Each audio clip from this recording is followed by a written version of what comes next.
My name is Sienna Myers. I'm 34 years old, and I'm a master electrician. On Labor Day, at a cookout on my own back deck, my sister took her daughter's hand, pointed at my lake house, and said, "One day, sweetheart, this house will be yours." I almost choked on my lemonade. Then my mom turned to me with a smile. The kind of smile you give someone after the contract is already signed. So I set down my glass and asked the only question that mattered. "Since when do you have a say about my house?" Nobody laughed. Nobody looked embarrassed either. They looked at me the way you look at the last person in the room to hear the news. But here's what none of them knew that afternoon. The paperwork they thought would bury me was already sitting in a county building 40 minutes away. And what I found inside it turned Christmas dinner into the most expensive meal of their lives. Welcome back to Calm Drama Stories. This channel is where quiet women finally tell the stories their families hoped they'd keep to themselves. Stories about boundaries, betrayal, and the price of peace. If stories like this speak to you, drop a comment below and be sure to subscribe. Now, let me tell you how my family tried to take my house. I should back up, because you need to know what kind of woman they thought they were dealing with. I didn't go to college. At 19, I signed on as an apprentice electrician while my classmates were picking dorm furniture. 4 years of crawl spaces, attics in July, and journeymen who bet on how fast the girl would quit. I outlasted every one of them. By 30, I had my master's license and a van with my name on the door. Myers Electric. One woman. One van. A waiting list 3 weeks long. Electricity taught me the only philosophy I've ever needed. It doesn't care about your feelings. It doesn't care what you meant to do. It only cares whether you did the work. My dad understood that. Tom Myers, diesel mechanic. 40 years of grease under his nails. He was the one who slipped me his old multimeter when Mom said trade school wasn't ladylike. He died 8 years ago. Heart attack in the shop. Gone before the ambulance turned off Route 9. He carried a life insurance policy his whole working life, $150,000, paid straight to my mother. I never asked about that money. It was hers. Remember that, because it matters later. The other thing you should know about me is small and boring. Every night since my first apprentice year, I write a job log. Date, site, hours, materials, who said what. Old habit. When your work can burn a house down, you keep records. My dad left behind one thing that mattered more than the multimeter. I just didn't know yet how much it was going to cost me. 7 years ago, I bought a dying cottage on Wren Lake, just outside Birch Hollow, Wisconsin. Foreclosure listing, $118,000, and every dollar of the $24,000 down payment came out of a savings account I'd been feeding since I was 19. The bank practically apologized when they handed me the keys. The roof sagged like a tired horse. Mice had opinions about the kitchen. The wiring was original cloth-covered cable from the 50s, which is a polite way of saying the place was a campfire waiting for a match. I didn't care. It sat on the water. It was mine. And I knew how to fix everything wrong with it. I spent 7 years of weekends inside of those walls. I gutted the electrical down to the studs and ran every new circuit with my own hands. I pulled permits for all of it, passed every inspection, and filed every receipt, because that's what a licensed professional does. New panel? New well pump? Cedar dock. I built 2 boards at a time. There's a light over that dock I wired on the anniversary of my dad's death, and every time I flip that breaker, it feels like saying goodnight to him. People in town call it the Myers place now, not the foreclosure, the Myers place. 7 years of my life went into that house. It took my family one afternoon to decide it wasn't mine. And when I finally understood how they planned to pull that off, I realized the afternoon was just the performance. The real work had been done months earlier, quietly, in an office with a notary stamp. To explain my mother, I have to explain her favorite sentence. Donna Myers has never yelled at anyone in her life. She doesn't have to. She arranges things. She arranges seating charts, casseroles, holidays, and people. And by the time you notice you've been arranged, you're already in the chair she picked. And her whole system runs on one sentence I heard from the time I could walk. In this family, there is no yours. There is only ours. She said it when Rachel borrowed my bike and left it at the pool. She said it when relatives stayed in my room for a month and I slept on the couch. It sounds warm, doesn't it? Like a quilt. Until you notice the quilt only ever moves in one direction. What was Rachel's stayed Rachel's. What was mine circulated. By the time I was grown, I had a role in the family the way a toolbox has a shelf. When Mom's panel breathed smoke, I rewired it for free. When Rachel and Brett's water heater died in January, I drove the hour and 45 to Madison with a new one in my van. 2 Christmases ago, I did the ceiling fans in their whole house. Nobody ever offered gas money, and honestly, I never asked. Being needed felt close enough to being loved that I stopped checking the difference. And here's the part that took me years to see. Every job I did got retold at Sunday dinner as proof the system worked. Not, Sienna helped me. Always, this family takes care of its own. My work went in. The story that came out had no me in it. The Labor Day cookout was my idea, which is the joke of the whole thing. I'd finished the deck in August and I wanted to show it off. So the family came to me. Mom brought her potato salad. Rachel and Brett drove up from Madison with my niece Ava, who is 8 and the only member of this family whose motives I have never once questioned. It was a good afternoon, right up until it wasn't. Burgers, sweet corn, Brett telling golf stories nobody asked for. Around 4, I was coming out with a pitcher of lemonade when I saw Rachel walk Ava down to the end of my dock. She crouched to Ava's height, swept her arm across the water, the cedar boards, the house, my house, like a realtor at an open house. One day, sweetheart, this house will be yours. I laughed because I thought it was a joke. I actually took a sip of lemonade. That's how sure I was. Then I saw my mom's face. She turned to me from the picnic table with a smile I'd never gotten from her, not at my licensing ceremony, not at my closing. A settled smile, a smile like a signed contract, like it was already done and my part was just to hear about it. The lemonade went down wrong and I coughed until my eyes watered. And nobody moved. And when I got my breath back, I heard my own voice come out flat and level. Since when do you have a say about my house? The yard went quiet in that specific way, where even the lake seems to listen. And here's what scared me, though it took me weeks to name it. Nobody looked caught. Rachel looked at Mom. Mom looked at Brett. Brett looked at his beer and smiled like a man checking his watch. They weren't embarrassed like people whose secrets slipped out. They were awkward like people at a surprise party where the guest of honor showed up early. The party limped along another hour on small talk and potato salad. Then the goodbyes started, and that's when Brett made his move. He found me at the grill, scraping the grates, and picked up the tongs like he was helping. Brett sells insurance in Madison. He has a firm handshake, a golf tan, and a voice that's always about to do you a favor. "Hey," he said, low, friendly. "Don't take the house stuff so hard. Rachel just gets sentimental. But you know, a property like this, family should have a plan. Estate stuff. You're single, no kids. God forbid something happens to you, this all turns into a mess." I told him my estate plan was my business. He chuckled like I'd said something charming.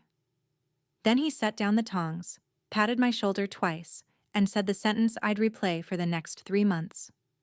"Besides, this place isn't quite as yours as you think it is." And he walked off to load coolers into his SUV like he'd just commented on the weather. At the door, my mother took both my hands, pressed them, and gave me the settled smile again. Softer this time. "We'll talk properly at Christmas, sweetheart. All of us. It's time we got things squared away." Squared away. I stood on my own deck watching their taillights climb the county road, and I felt it. That faint wrong smell you catch near an outlet before anything visibly burns. 20 years in the trade teaches you exactly one thing about that smell. It is never nothing. I'm not a person who lets a burning smell wait until morning, so Tuesday night I called my mother and asked her straight.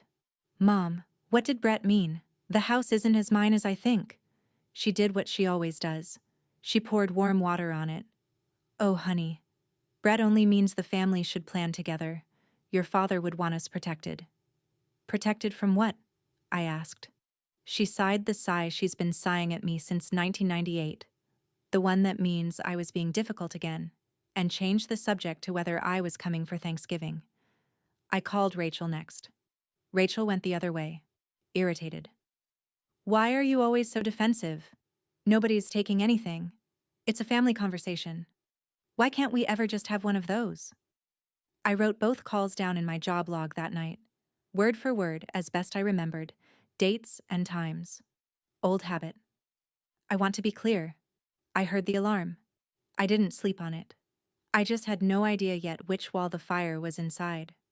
Meanwhile, I had my own plans cooking. That fall, I'd applied to refinance the lake house, pull $60,000 in equity, buy a second van, and finally take on an apprentice. 3 years I'd been building toward that. The loan officer said everything looked strong. Income solid. House appraising well. Last step was routine, she said. A title search. Standard, she said. Takes about a week. It took 3 days for my phone to ring, and when it did, the voice on the other end was very polite and very careful, the way people are when they're about to hand you a live wire.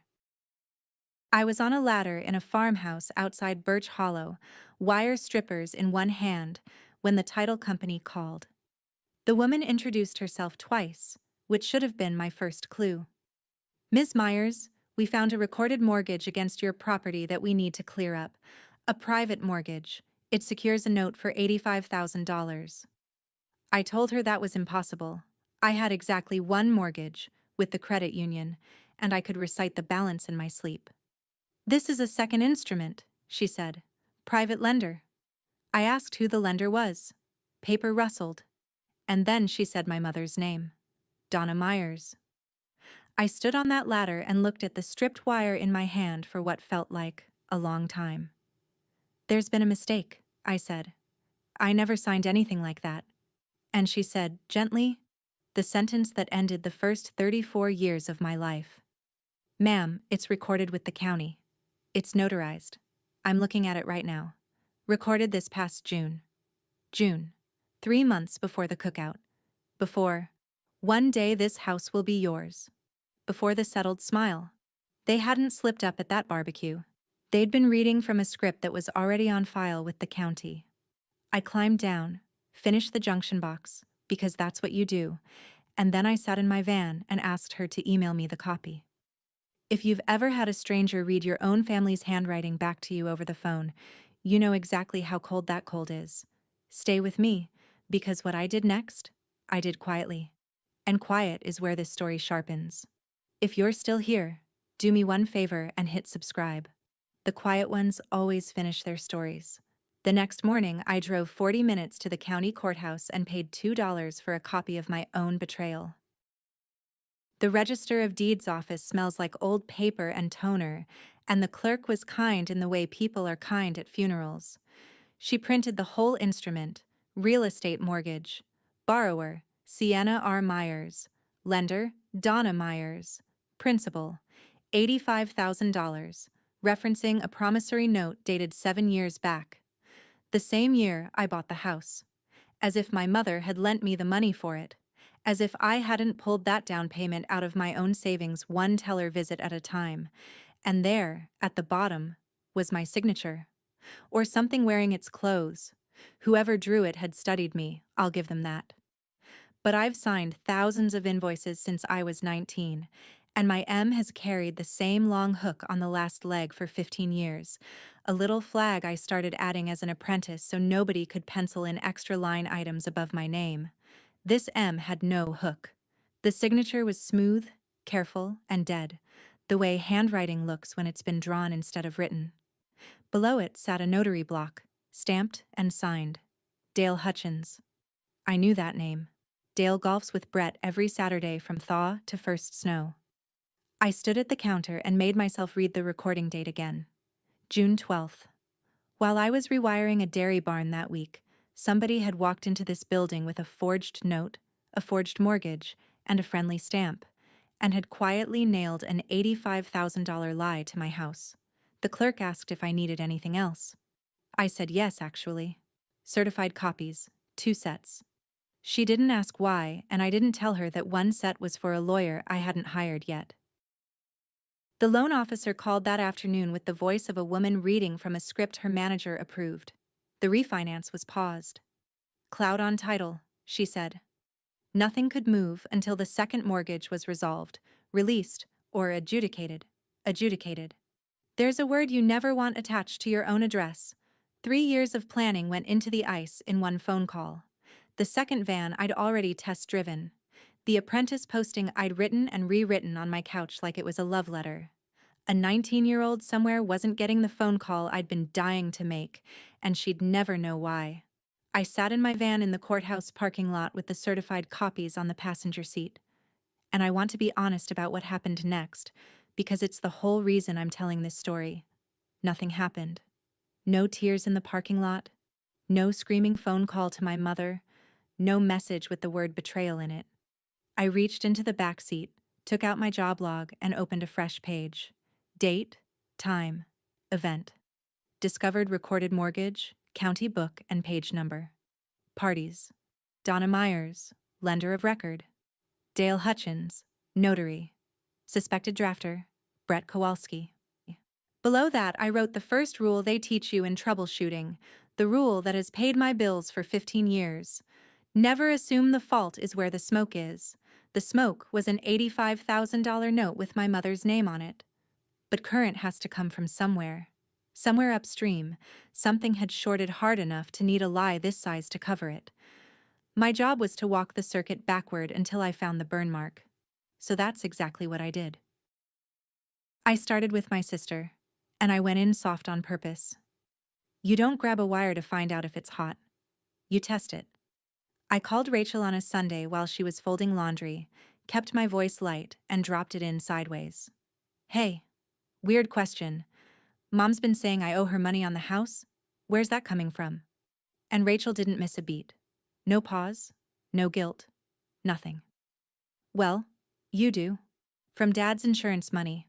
Mom lent you 85 grand for the lake house. Everybody knows that, sigh. I gripped the counter. Everybody knows. She said it the way you'd say the sky is blue, like it was family weather. A fact she'd lived alongside for years. I asked her when exactly this loan was supposed to have happened, and she got annoyed with me again. Right when you bought it? Brett's handled all the paperwork stuff for Mom since Dad died. You know that. Honestly, it hurt her that you never even offered to pay it back. And she never once brought it up. That's how Mom loves people. I heard my sister's voice wobble with real feeling, real hurt, on Mom's behalf.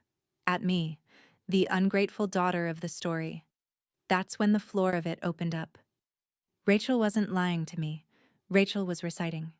Sometime in the last 7 years, while I was pulling wire and paying my own bills, somebody had rewritten our family history in the room where I wasn't standing, and my own sister had memorized the new edition without ever wondering who the author was. So the question stopped being, what does the family believe? The question became, who wrote it down first, and why did he need it to be 85,000? For family history that hasn't been edited, you go to my Aunt Lynn. She's my dad's younger sister, 66, sharp as a utility knife, and she has never once in her life pretended a casserole fixed anything. I drove out to her place with cider donuts and asked about the insurance money, and she talked because Lynn always talks straight. 150,000, she confirmed, paid to Donna within a couple months of the funeral. And Brett swooped in on it like a gull on a boat sandwich, she said. Some annuity thing he sells. Said he'd make it grow so Donna would never have to worry. Your mother signed whatever he put in front of her. She always lets the men do the paperwork, honey. Her father trained that into her early. I asked carefully whether Brett had ever had money trouble of his own. Lynn snorted into her coffee. That car wash. Excuse me? The car wash franchise, over in Madison. 5 years back. He put money in with some college buddy, strutted around one Thanksgiving calling himself an investor. Then it went belly up and nobody was allowed to mention it. Rachel told me once they'd had a rough stretch, then hushed up like she'd left the oven on. I drove home along the lake with my hands quiet on the wheel and the arithmetic doing itself. A pot of insurance money Brett controlled. a failed investment nobody could mention, and a forged note for $85,000, aged 7 years like a bottle of wine, waiting in a county file. The number on that note wasn't random. Numbers never are. Now I needed someone who could turn what I suspected into something a judge would read. Marisol Vega's office is above a bakery in Eau Claire, and she is the kind of lawyer who reads first and talks after. Real estate litigation. 20 years. I slid the certified copies across her desk and she went through them with a mechanical pencil, flagging pages, not saying a word for 10 minutes. Then she looked up. First, breathe. A forged instrument conveys nothing. In Wisconsin, in basically every state, a forged deed or mortgage is void from the moment it's signed. It doesn't matter that it's recorded.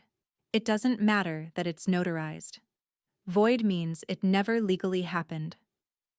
I asked why my refinance was frozen over something that never legally happened, and she gave me a thin smile. Because void doesn't mean invisible. That instrument sits in the public record like a dead raccoon in a wall. Everyone can smell it, nobody can pretend it's not there, and it stays there until a judge orders it out. That's the lawsuit. It's called a quiet title action. We ask the court to declare the mortgage and the note void and strike the cloud from your record. And given what this looks like, we add a claim called slander of title.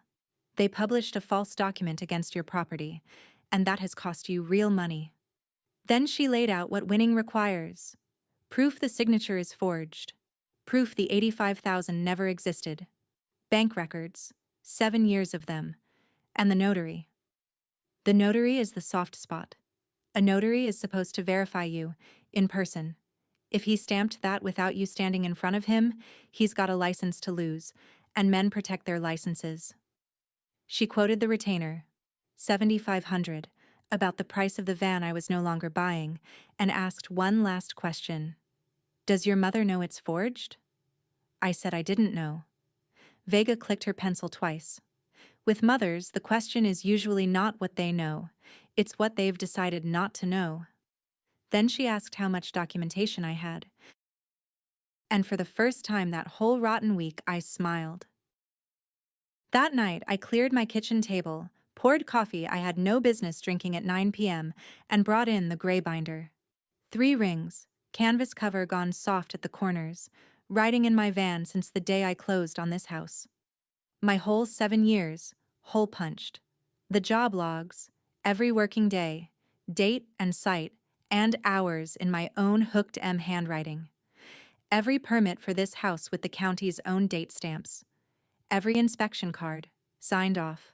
Receipts for wire, panels, the well pump, the cedar for the dock, folder by year. And the bank records I'd printed that afternoon. The savings account I fed from age 19.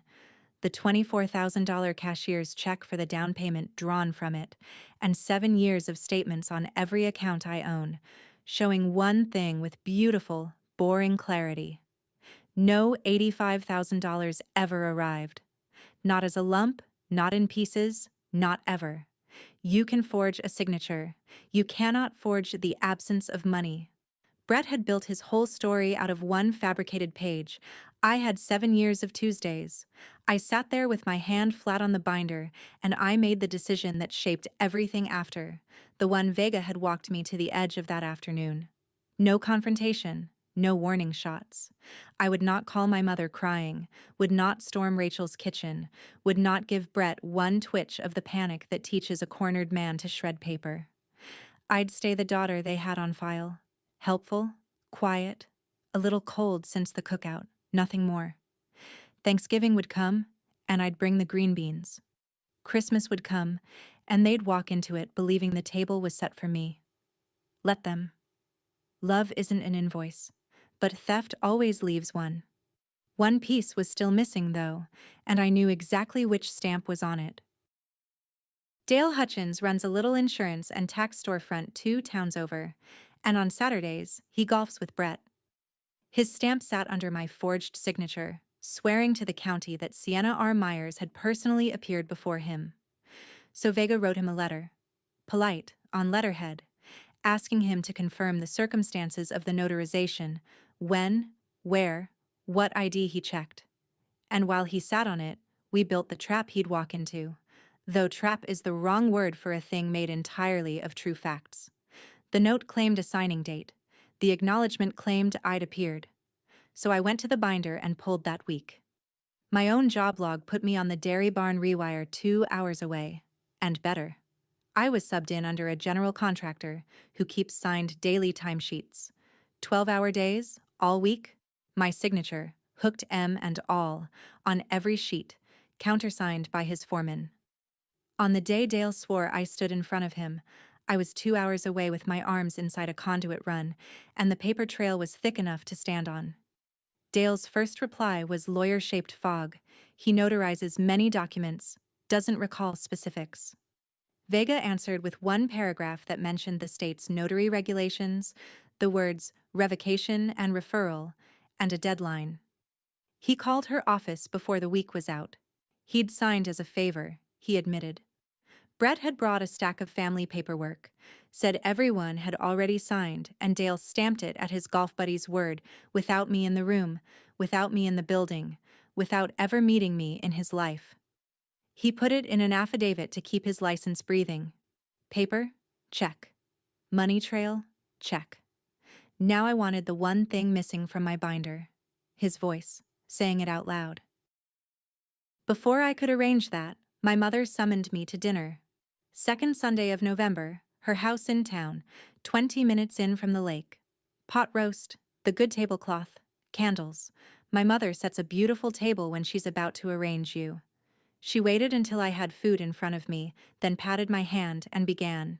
Christmas, sweetheart, we're all coming to the lake, and we're going to sit down as a family and get the house business settled, once and for all. I asked her evenly what business that was, and my mother, I have to hand it to her, never blinked. The loan, honey. Nobody's blamed you. Money got hard for you, I understand. You've never once been asked for a payment. But your father's money is in that house, so the house is family. You can square the debt if you'd rather. Or we simply put the family on the deed, the way it always should have been, and the whole thing is forgiven. Brett will have the papers ready. It's what your father would want. There it was, the whole mechanism in the candlelight. The forged debt as the crowbar, the deed as the door, and my dead father as the handle they'd wrapped around it. Squeeze or sign? I looked at her hands on mine and heard the sentence underneath, the one I was raised on. In this family, there is no yours. There is only ours. I said we'd talk at Christmas, and her face bloomed, and she cut me a second slice of pot roast like a woman sealing an agreement. Driving back to the lake, I watched her kitchen light shrink in the mirror and understood finally that she'd just offered to buy my whole life from me, and her voice never once left the register she uses for recipes. The last stretch of wire walked itself into my hands, the way it sometimes does when a job decides it's ready to be finished. Late November, my mother's bathroom fan died, and she called me to fix it. Of course she did. The daughter suing for her house in December is still the daughter with the tools in November, and I came, because the part of me that answers that phone may die last of anything I own. The fan took 20 minutes. On my way out through the den, I stopped to check the breaker panel I'd rewired for her years ago, and there on the shelf beside it sat the household file box, lid off, where Brett's paperwork has lived since Dad died. I didn't open drawers and I didn't pick locks. I photographed what lay in plain sight on top, because 3 lines in, my eye had already snagged. An annuity statement. Writing agent, Brett Kowalski. Under it, letters confirming partial surrenders, years of them, each with a penalty line, each authorized by the neat, patient, level signature of Donna Myers. I've watched my mother sign checks at the kitchen table my whole life. Her hand shakes, a little more every year, and her D-lists left like a boat taking water. These Ds stood at attention.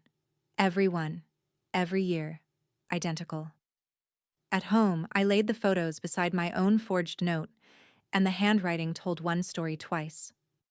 Then I did the sums against what Lynn remembered, and the surrenders came to right around $85,000, drained in the exact seasons Brett's car wash was going under.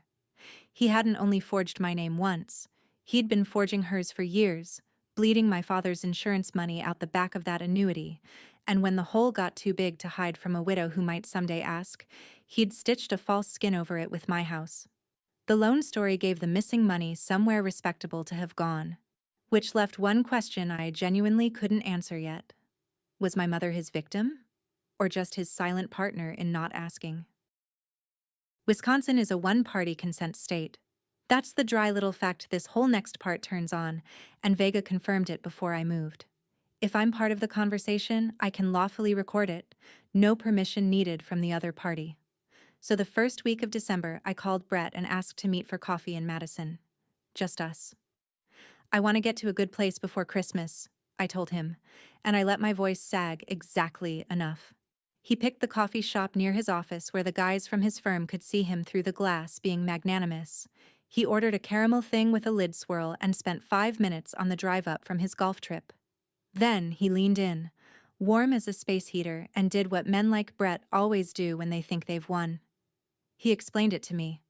Look, Cy, nobody wants a war. The note's real enough where it counts, okay? I asked quietly what that meant, since I'd never signed it. And he smiled. Actually smiled, and said, Your signature? Close enough is good enough for family. Come on. Nobody's ever looking at that paper again after Christmas. It just makes the money make sense on paper. For your mom's peace of mind. You sign the house into the family arrangement at Christmas. The note evaporates. Everybody wins. You're not out $1. It's cleanup, that's all. Cleanup. My father's insurance. His failed car wash. My forged name. Cleanup. I asked one more question because the recorder in my chest pocket had room for it. And if I don't sign? He stirred his caramel swirl and shrugged. Then the family calls the loan, Cy. Don't make it ugly. You'd lose the house over pride. I thanked him for the coffee. I drove home with his voice sitting safe in my phone. People ask why I didn't scream at him right there in front of the glass. Because screaming is free, and I wanted this to cost them. If you've ever swallowed your anger and taken notes instead, tell me in the comments and hit subscribe. Because the bill comes due at Christmas, all I needed now was a dinner table. 2 days later, Vega spread the whole case across her conference table like a finished wiring diagram, and for the first time I saw it the way a judge would. Exhibit 1, the recorded mortgage and note, with the dead, hookless signature. Exhibit 2, Dale Hutchins's affidavit, sworn and notarized by somebody else for a change, admitting he stamped the acknowledgement without me present at Brett's request. Exhibit 3, the general contractor's timesheets, putting me 2 hours away on the claimed signing date, 12 hours a day, all week. Exhibit 4, 7 years of bank statements in which $85,000 conspicuously fails to appear, next to the cashier's check that actually bought this house. Exhibit 5, 20 seconds of Brett's own voice over a caramel latte. Close enough is good enough for family. Vega had the complaint drafted. Quiet title, slander of title, the works. And beside it, in its own folder, a memo she called the criminal referral. Forgery of a recorded instrument, a felony, if the district attorney felt like making it one.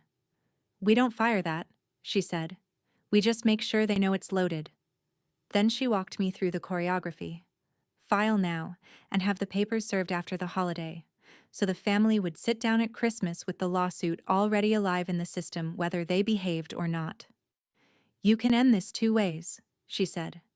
A courtroom or a table. Most families pick the table, right up until they learn the courtroom is already booked. I was nodding, feeling almost steady, when she took off her glasses and asked the only question in the whole file with no exhibit attached. Sienna, the caption will read, Myers versus Myers, your mother's name, under the word defendant. Can you carry that? I looked at the folder for a long moment, and I didn't answer her yet. I took that question to the one person who knew my mother before she was my mother. Aunt Lynn poured coffee, listened to me get half a sentence out, and then told me a story I'd never heard in 34 years. 1986, she said. Your mom was 24. Her father called her into the kitchen of that farmhouse out on Percher Road, set a paper on the table and told her to sign it. The farm was going to her little brother. All of it. The girls signed off their shares. That's just how his people did it. Daughters don't hold land. I asked what Mom did. She signed it, honey. What else? Then she went and stood in the yard for about an hour, and when she came in, she was the Donna you grew up with. Started talking about family the way drowned people talk about water. Married your dad 2 years later and the house went in his name, and I never once heard her complain.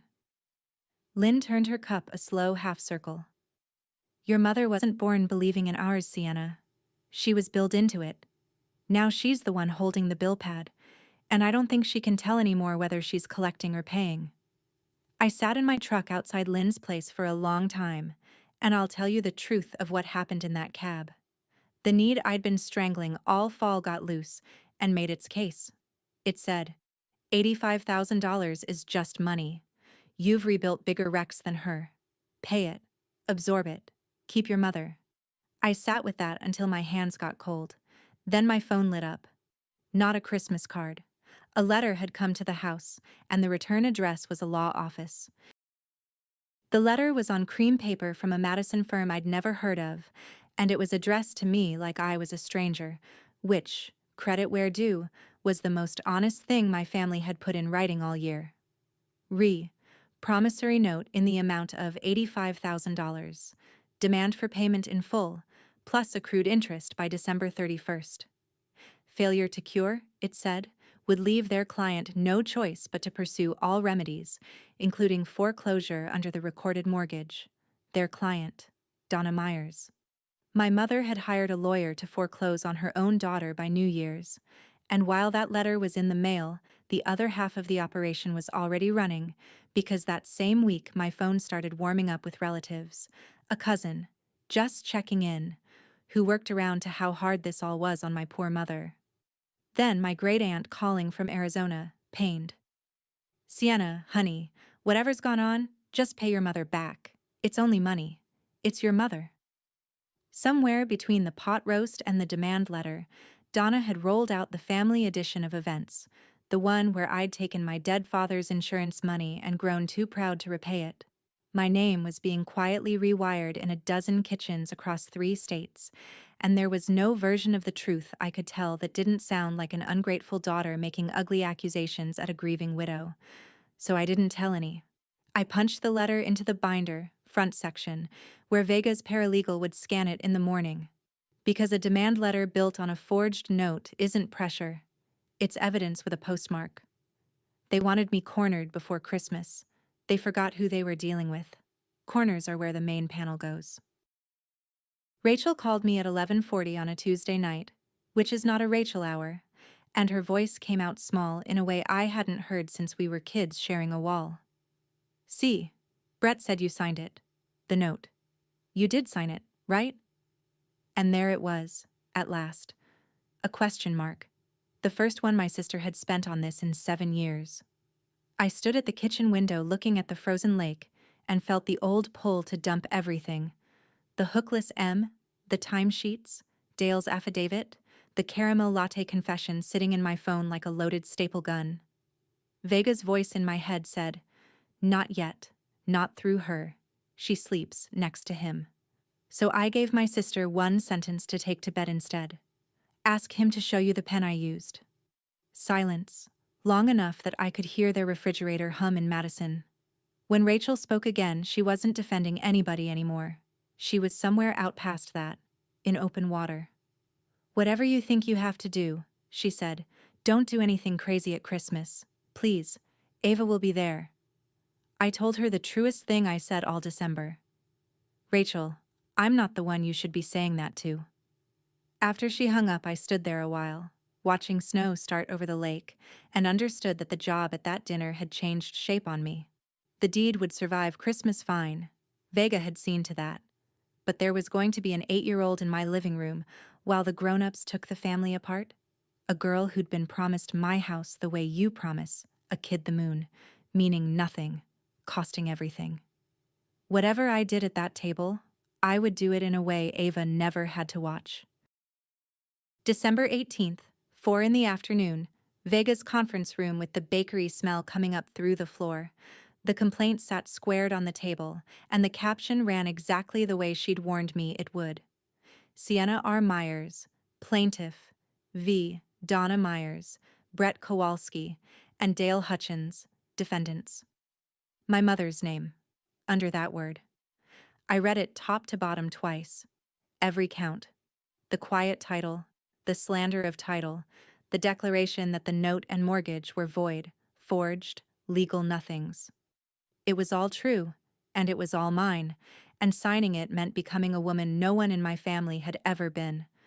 The daughter who takes her mother to court. I want to be honest. My hand didn't shake, and that surprised me. Love isn't an invoice, but theft always leaves one, and somebody has to be willing to read it out loud. I signed the verification. Vega's paralegal filed it electronically before I got my coat on. Somewhere in a courthouse server, Myers vs. Myers began to exist, time-stamped, real, no longer a thing I could take back by being sweet at dinner. The same afternoon, a second envelope went out. My complaint to the State Insurance Commissioner's office about Agent Brett Kowalski, with the annuity statements and the row of standing at attention signatures attached. Vega held service back like a good stage manager. The sheriff's deputy wouldn't hand anyone papers until the day after Christmas. The dinner is their last chance to pick the easy version, she said. That's a gift, whether they see it or not. I drove home along the lake in the blue dark. The old life, the helpful daughter, the free repairs, the seat they kept me in, ended somewhere on that road, quietly, without skid marks. Now all that was left was to set the table. I offered to host Christmas Eve myself, and the offer went over like free money. Of course they said yes. To them, it meant the stubborn one had softened. Better yet, it meant the signing could happen in the house itself, which Brett probably found poetic. Mom called it lovely, and said she'd bring the ham, and told me, warmly, I think even sincerely, that Dad would be so happy we were doing this.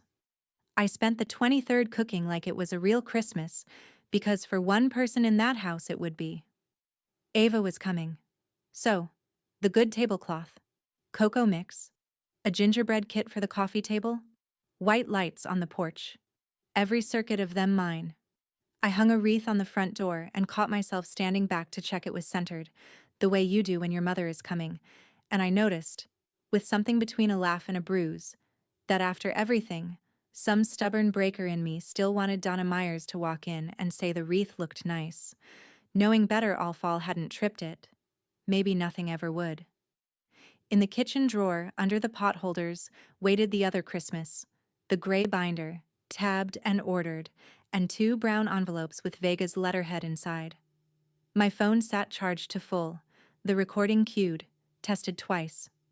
Vega herself was on call until 10, a thing she does not do for everyone, her cell number written on a card in my back pocket like a fire extinguisher. I did a last walk through the way I do before an inspection, table, drawer, phone, envelopes, exits. Then I turned on the porch lights. They arrived at 6, smiling. All of them, smiling. Even me. For 2 hours it was almost a family. The ham was good. Ava built her gingerbread house on the coffee table and taxed every roof candy heavily. Brett poured wine and told a story about a sand trap. Mom said my potatoes were nearly as good as hers, which in Donna currency is a medal. I watched them be warm and easy in my living room and thought, this is what it would cost me nothing to keep. Nothing except the house, the truth, and the rest of my spine.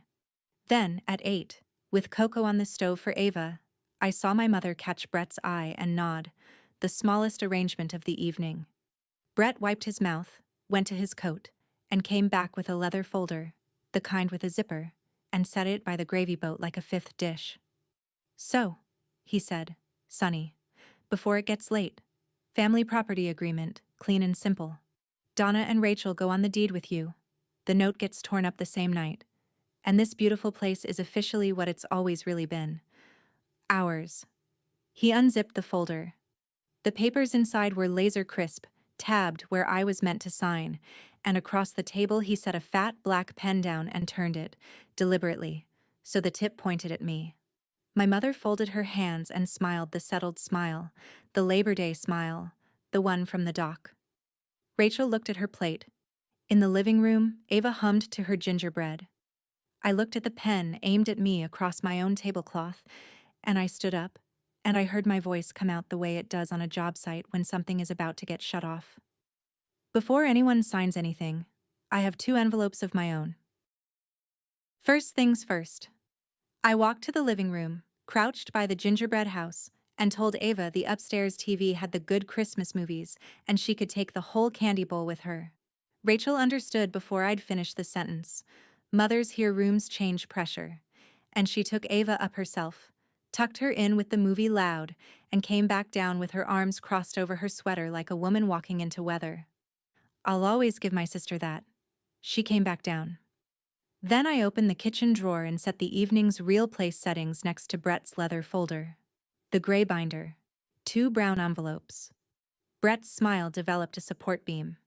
I opened the binder to the first tab and turned it to face them. This is a certified copy of a mortgage recorded against this house in June. $85,000. Lender, Donna Myers. This is the note behind it, dated 7 years ago. And this, I turned the page, is the signature on it. It's a nice signature, it isn't mine. Brett started up. Now, hold on. If you're going to wave papers around. And I set the next tab down without raising my voice at all. Signed timesheets, a general contractor's daily logs, a week of 12-hour days 2 hours from the notary's office. The day I supposedly stood in front of a notary and signed, I was wiring a dairy barn in another county. 12-hour shifts, signed in and signed out, all week, countersigned by the foreman. My mother's hands stayed folded, but her thumbs had stopped being still. Brett reached for the binder. I slid it 6 inches out of his range, the way you move a drink from a man who's had enough, and said, "I'm not finished."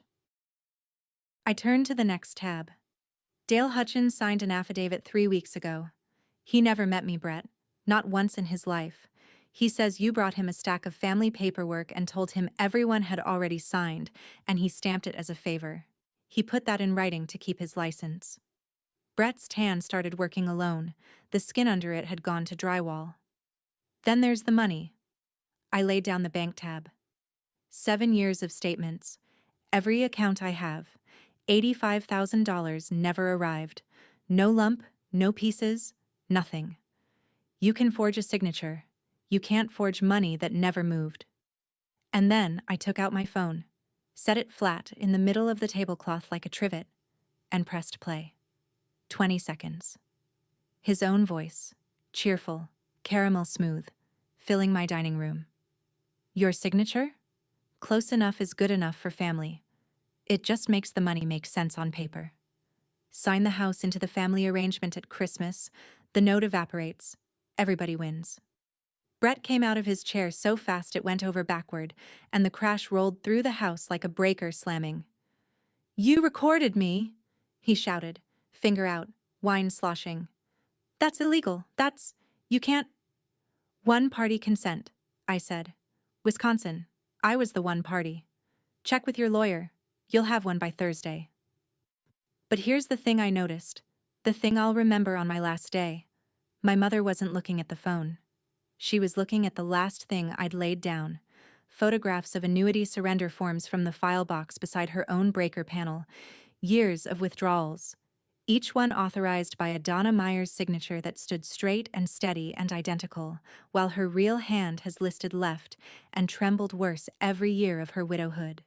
She looked at $85,000 of her dead husband's money, drained through signatures she never signed, and for the first time in my life, I watched my mother's face get old.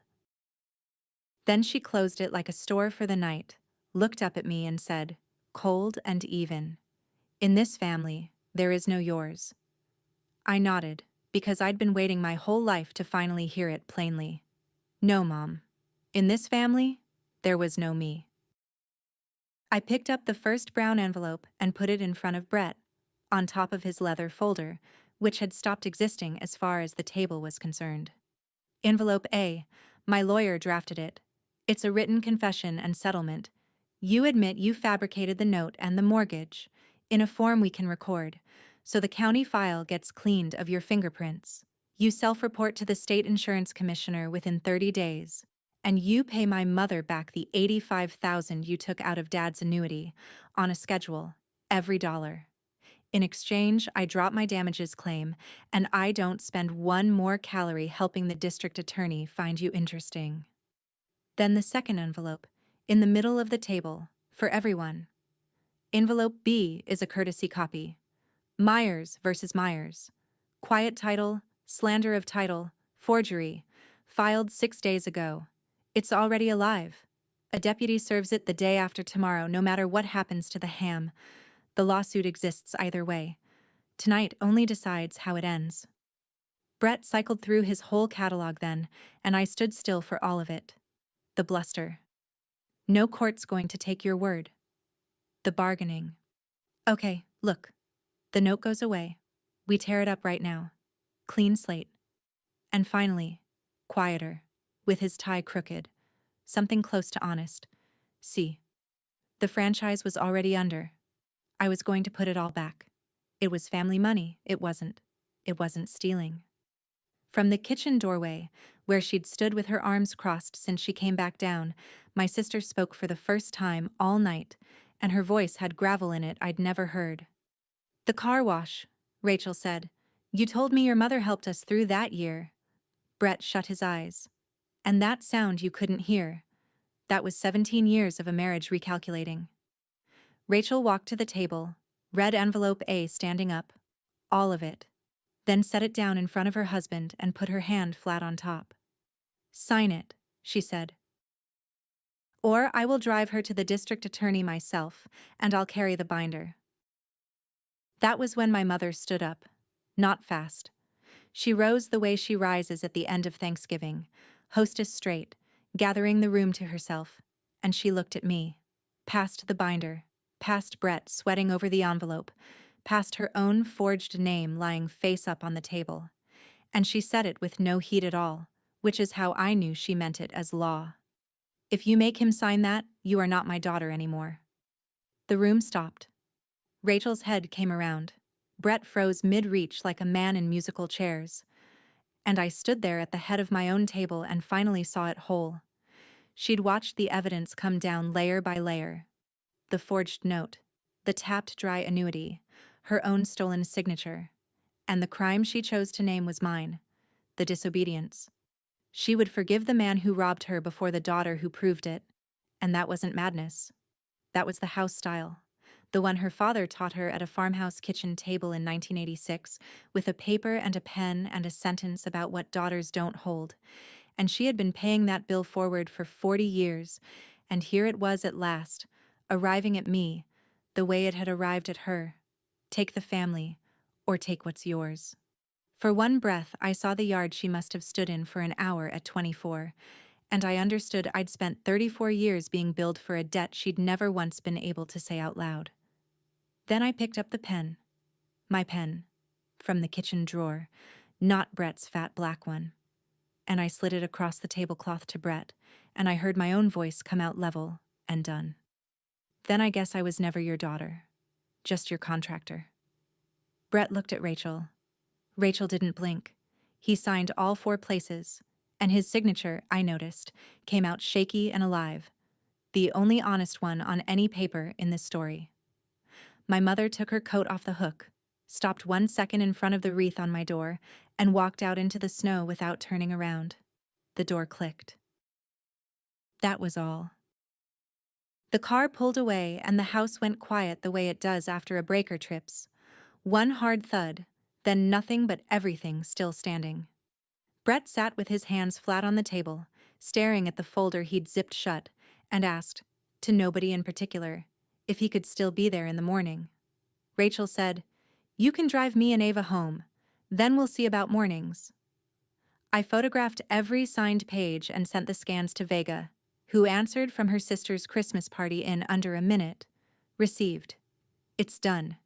Get some sleep, Ms. Myers.